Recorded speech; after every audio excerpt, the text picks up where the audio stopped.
ready. We're recording, ladies. Buenas, buenas. Hello, Miss Susanna Mittermaier. How are you? Muy bien. ¿Y tú? Muy bien. Muy contenta de estar aquí.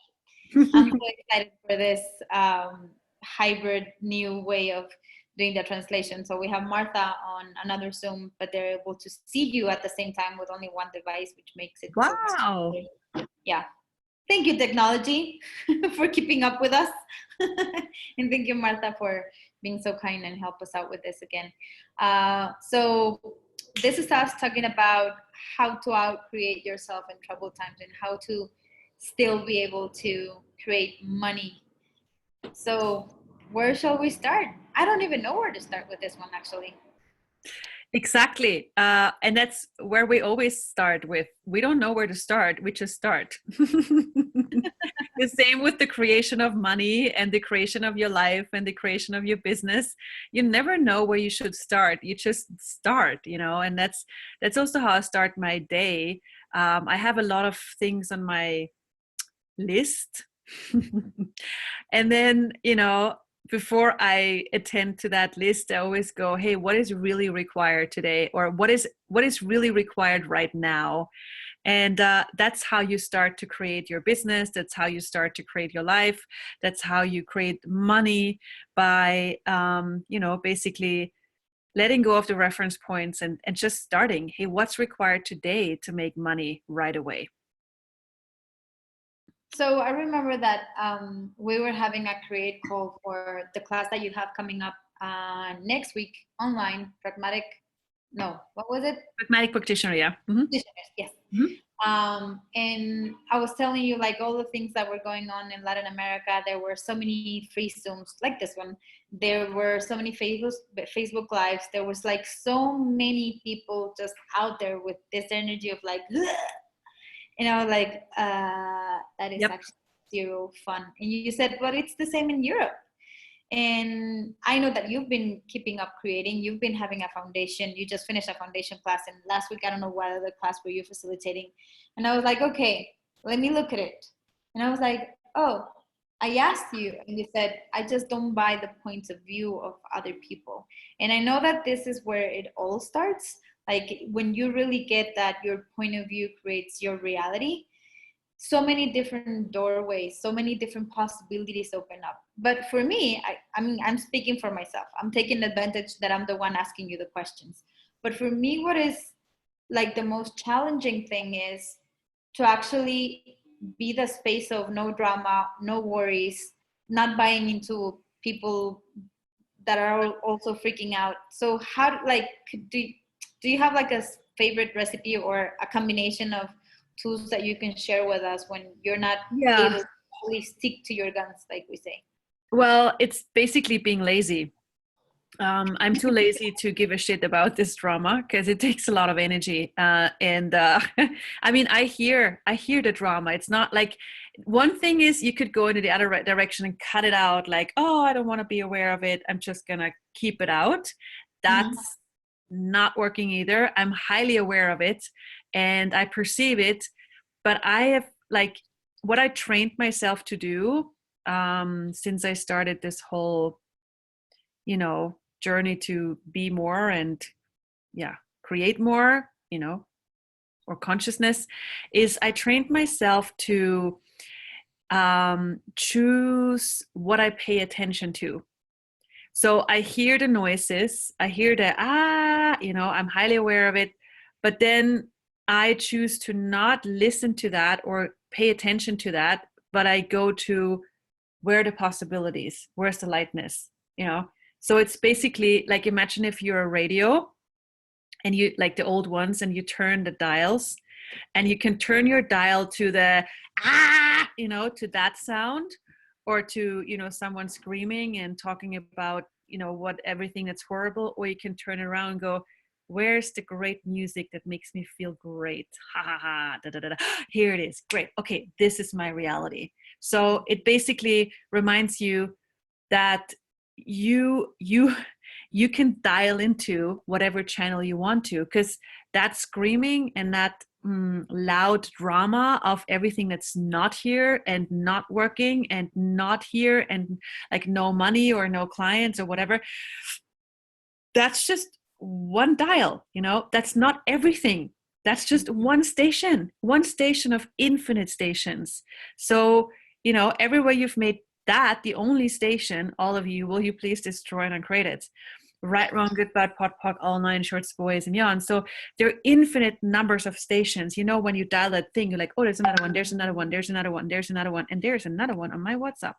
So bye. And then you can see, okay, I just dialed myself into the shitty station. Well, that was fun. Thank you for that information. And you go to the next station. That's how I do it. I remember 2 years ago when you were in Mexico City, I think it was, I don't know if it was your first time in Mexico City or your first time in a long time. No, first time. First time in Mexico. Primera vez. La primera vez. And I remember that we were walking in Chapultepec area, which is a very high density. And the funniest name of a city ever. I like Chapultepec. No. Chapultepec. Well, it's an area. It's like a neighborhood or like a Chapultepec. And then what's the other one again? The Ketske, where it was so amazing when we had the picture made. It's Oh yeah. Well, that was a park. Oh, okay. Yeah, okay, got it. Yeah.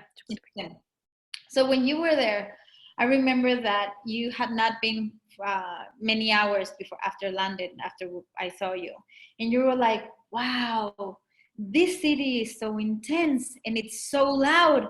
And I was like, what is she talking about now? Yeah. Because in my world, in my reality, that's what I'm used to. That's where, my radio station is like dialed into, like it has a special plugin, like it has like the set preference, like, oh, this is normal. This is how my city looks like. This is how my city feels like. So for me, it took me a while. And I remember that when I started doing Access, when I was traveling and then coming back to Mexico, I started noticing. But it was when I went away and started to dial into different things that made me aware, like, oh, wait, actually there's more ease in some other areas. There's more ease in some other cities. There's more ease in nature. There's some more ease when I'm playing with my dog.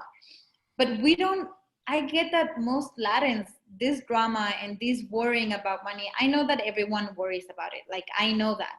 But the intensity, like that special pitch that we have, that special flair that we have as Latins, it is something that we have bought into, like so many points of views. So if you're me, that I have not noticed the intensity, that the intensity is normal for me and the worrying is normal for me, like what would be one of the tools that you can give to us right now to actually start making us aware? Because right now we cannot travel anywhere. So it's not that you can get away with it like I did.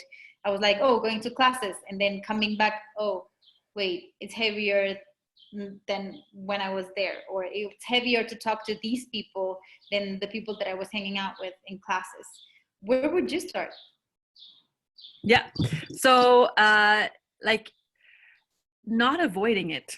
It's like when you, like, one way of trying to deal with annoying things or painful things or things that make you upset is somehow going, okay, I'm gone, bye-bye. I mean, not traveling, gone. I mean, maybe that too, but it's like not being present with it and avoiding it. And it's like, we've been not taught anything else than avoidance. Like any modality in this reality is about avoidance. You either take a tablet, a medication, so you avoid it. You take, you try to analyze it, like psychology would maybe analyze and try to understand it, because then, and that's also a way of avoiding. Or, even going into drama, that's also avoiding what is actually there. So, and right now, with this situation you describe, is we can't avoid anymore. It's like, it's in your face. And, most of us have asked for consciousness and more consciousness on the planet for the past years or longer. And So now it's here. So we ask for it. Now it's in our face. Consciousness is in our face saying, hello, look, you're trying to avoid this. You have a point of view about this. What are you going to choose? And then it's like a spotlight. It's like, whoop, here. And you will notice when you have points of view. So this is a great practice to not avoid anything anymore. And by being present with it, noticing and discovering that you have the power, you are the power to change it, to transform it, to use it, to go beyond it, to create with it and use it to your advantage. And I get that for people might be a muscle that they I mean, I remember one time, Gary Douglas, we were in a 7-day in Malaysia, and he said, you actually don't trust consciousness. You don't trust that the universe has your back. And I started crying like a baby nonstop when I saw the energy that it was like, fuck, he's right. I had always resorted to my brain to get me out of trouble or to solve things, but then also not noticing and avoiding the magic that I could be as soon as I put my awareness on something, or as soon as I started asking questions, things would start to move and to create themselves. But it was that standard operating default idea that I had, that I am all alone and I need to do things by myself, and if there's no one else to rescue me. But then you're like, wait, that's impossible. That's the biggest lie ever. Because even though I am a human being and I have my own body, we are interconnected in so many different ways. So I guess my question is, have you ever played with the idea, or how can we start really playing with the idea of no matter where we are right now, consciousness also has our backs, even though it doesn't show, or even though we may think like the universe is going like, haha, got you, which is not at all what is really going on. But I do get a lot of people who feel like that. Yeah. Whoa. So how many definitions do you guys have of what it means that the universe has your back? You know, how have you guys decided it should look like and be like? And so everything that is, will you destroy and create it? Right, wrong, good, bad, pot, pock, all nine shorts, boys and beyonds. Because if you have decided that consciousness having your back is everything will work out the way I want and everything will be beautiful, and if we ask for consciousness, we will all sing and dance together and be fed with drapes by beautiful men or girls or whatever, and we will all, the hills are alive, you know. Exactly. That's the way. Right? Hello, consciousness, can you get the note? And so now it's totally different. Now it's like a virus. Okay, not being able to travel. Consciousness, I don't think you really got the memo here of what we really wanted, you know? No, we didn't have a point of view. No. But we're just saying, you know, we had a different picture about this. So now we're in this really weird, you know, situation where the world worries about, you know, the little brother of influenza and going totally crazy. And okay, after a moment of, all right, things definitely always show up different than we have decided it does. And then, okay, so consciousness has our back. Well, that's interesting. How is that possible? Well, you know, consciousness includes everything and touches nothing, you know. So basically, if your points of view come up more now than ever before about I don't have money, lack of clients, shitty, like hard time creation, well, what if those points of view coming up in your world is actually consciousness having your back? You know, it is showing you, if you want really the success and the money and everything you ask for, you might want to get over those points of view so you can actually receive it. Just saying, you know, in love, with love, your universe, yours truly, you know. I love your enactment of the universe, Susanna.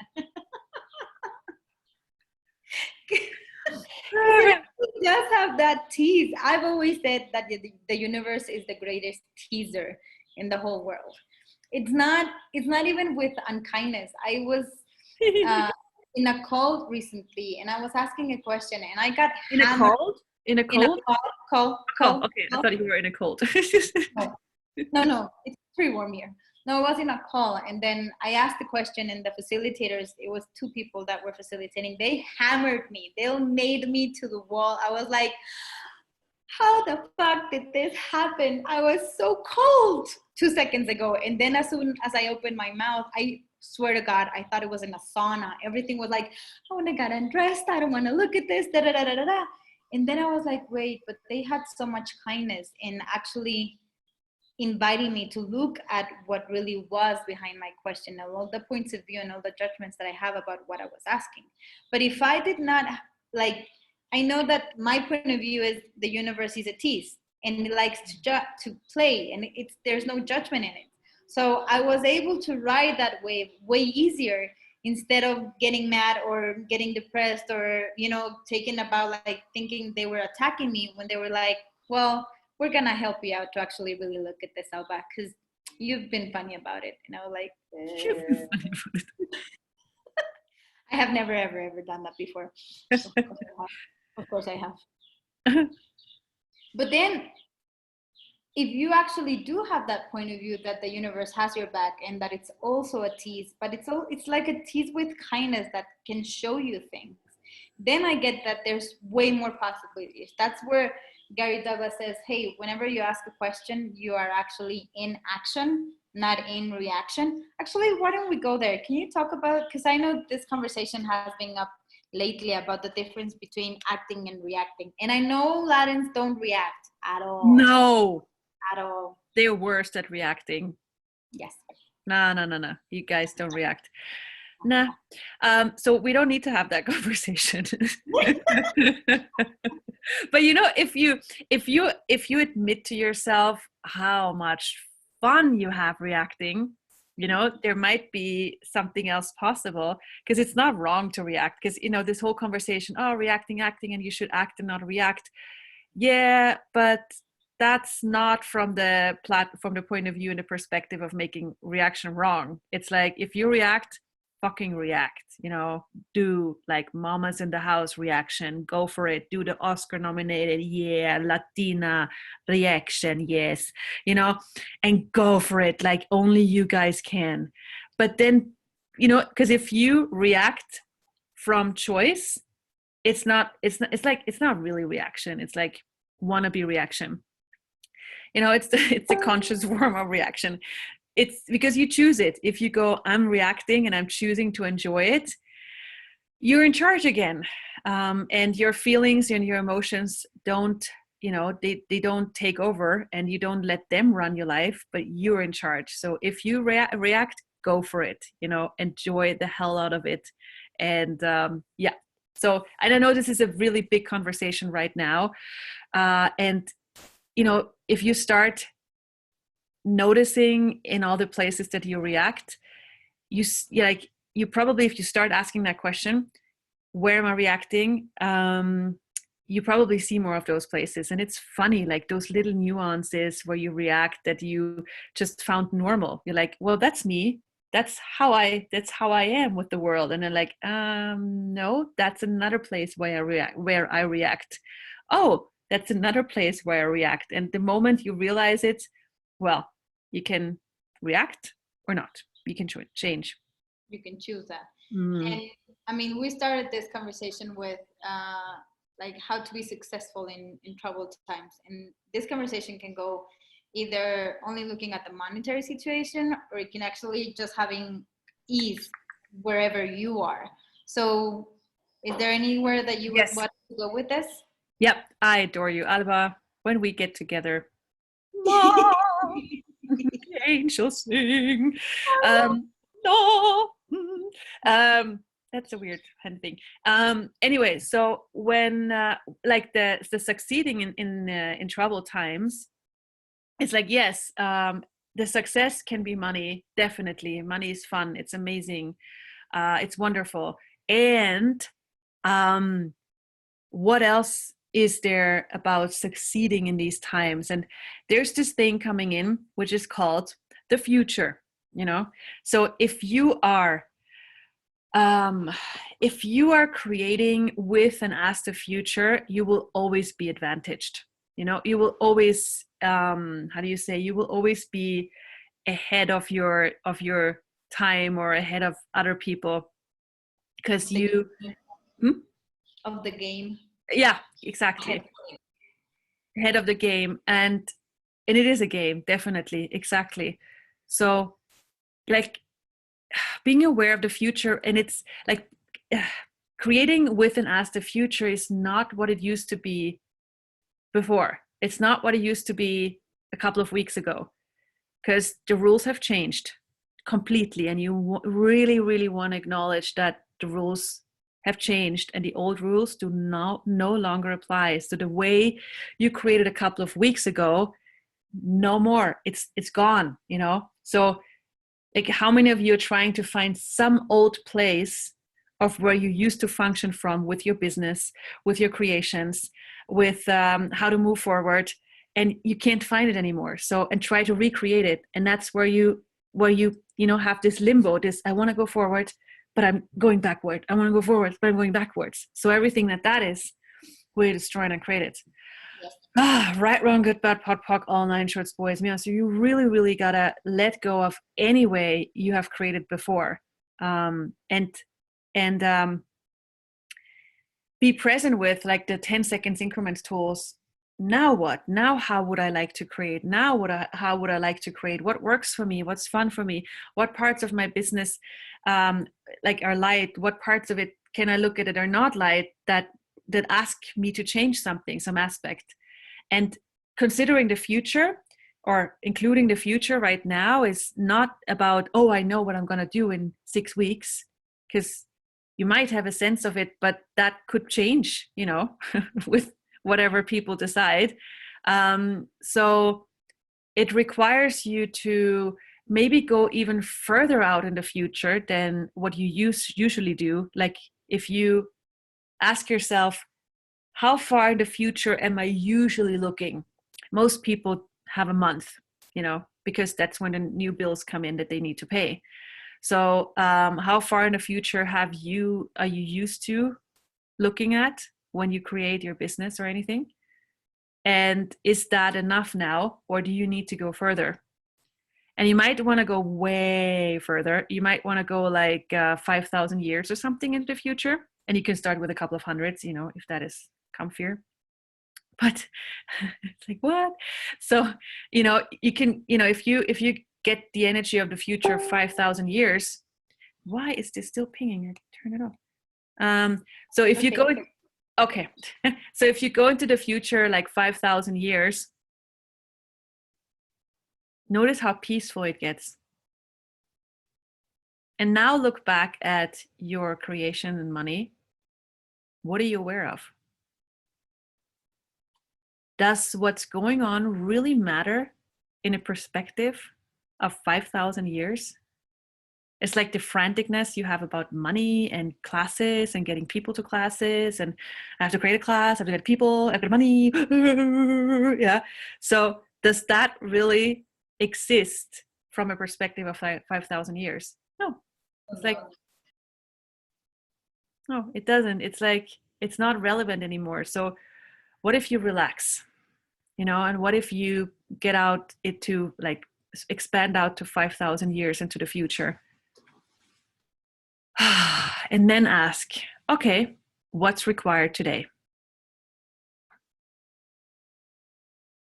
And that takes us back to the tool of living in 10-second increments, because it's the now what, but then with these new rules that you were mentioning, that things have changed, these 10 seconds are really 10 seconds, like for reals 10 seconds. Yeah. Not the 10 seconds that we used to play with a month ago or 2 months ago. It's like, no, dude, I know that you asked yesterday. That was too many 10 seconds ago. You need to ask again if what you chose last night is still relevant, it's still light or not, which is so dynamic than ever before. Yes, totally. Yep. I love it. Yeah. So, And also you gotta also acknowledge, like, you're prepared for this. This is not happening and just happening to you. You prepared yourself for this for many, many, many, many, many, many, many thousands of years. You knew this was coming. So everywhere you have not acknowledged that you actually have what it takes to use this and create beyond it, will you destroy and uncreate it? Right, wrong, good, bad, pot, pock, all nine shorts, boys, and beyonds. I love it, Susanna. So you're gonna have a class next week. It's for everyone that has taken a foundation class. It is 3 days. Yes, no brain. So 3 days. And can you tell us a bit about it? Just how is it like? What is pragmatic practitioner? Pragmatic practitioner is it's a 3-day class where we play with the tools of foundation and move into the art of facilitation the way only you uniquely can. So many people compare themselves with other, modalities, what they did before, other facilitators, and that's such a pity because the way you do it, nobody else does it. And in these classes, we also practice facilitation on each other. So you really find your own way, because if you find your own way, you become so seductive. You become irresistible for people. If you try to be someone else and try to do it the way it should be done, you are boring. So if you find your own way, like, people seek you out, they want to come to you as a client, and because you have your own spin on the tools, you do it in a different way. And when I see people facilitating each other in these classes, I get inspired, because I go, oh wow, that's so cool, the way this person uses the tool, I've never thought about doing it this way. So it's like where we also inspire each other how to do this. And it's also, people usually ask questions about what should I charge, like how do I create my business, how do I boost my business. So usually that's part of it too. And it's especially also for not only if you have clients who do access. You want to be prepared for people who come to you who have never heard anything about access and know how to talk with them and know how to get them on board and how to facilitate them, because you don't only want to have clients who already know access. You want to expand your horizon of people who can find you and be in your class or be in your sessions. We want to be in the world. And especially now. Yeah. I mean, how many people are actually looking for these tools and just have more space and more ease in whatever they are living right now? That maybe that's because everything that we have said in this Zoom, like everything is so in our face that we cannot avoid it anymore. So they are actually more open. They're more willing to look at things the way that they've never done before. But if you start like right off the bat talking about, I don't know, God entity the entities are telling you to da da da. It's like maybe not your greatest choice. So I remember that when I took that class with you, was like, oh wait, I need to be way more aware of what they are actually willing to receive and what they are actually willing to hear. Because so many times we think that because someone chose to have a session with us, they're really waiting and they're really committed to changing it. Ah, that is so cute. Mm-hmm. That is so not the case. No. So it can be so much easier for us, because then I remember that I used to get frustrated, like, what the fuck, dude, you're paying me money to look at this shit, but I'm giving you like all these tools and you keep choosing the same. So it was like, and then I felt like a loser because I was not actually getting them to choose what I had already decided that it was the best choice for them, that had nothing to do with what they really wanted, which is not being in the question, which is really funny. And thank God I'm cute. Thank God. But that's exactly, like, you gotta, like, and if you know what people can hear, you can talk with anyone, and you want to be willing to be able to talk with anyone. It's like, get these tools out to the world, not just to access people. They already know the tools, or they think they know them. But you really want to get them out there to teachers, to principals, to people who run an institution, and you know how to talk with them, you know, talk like, and be in the question of what can they hear, and be really aware of what they can hear. And it's amazing what doors that can open up. And it's like you said, Alba, the world is so ready now. It's amazing. Like, and especially now in the crisis, people go, give me the tools. I want the tools. You know, they're like, so now, and then you are here. You're ready for receiving them, and you got to be willing to be ready, because now's the time. Get to work. And that's what I love about this class, is that actually it's so down to like putting these tools to work. It's not only theoretical. It's like, oh, maybe someday, sometime, da da da da da da. So I'm very grateful, Susanna. Me too.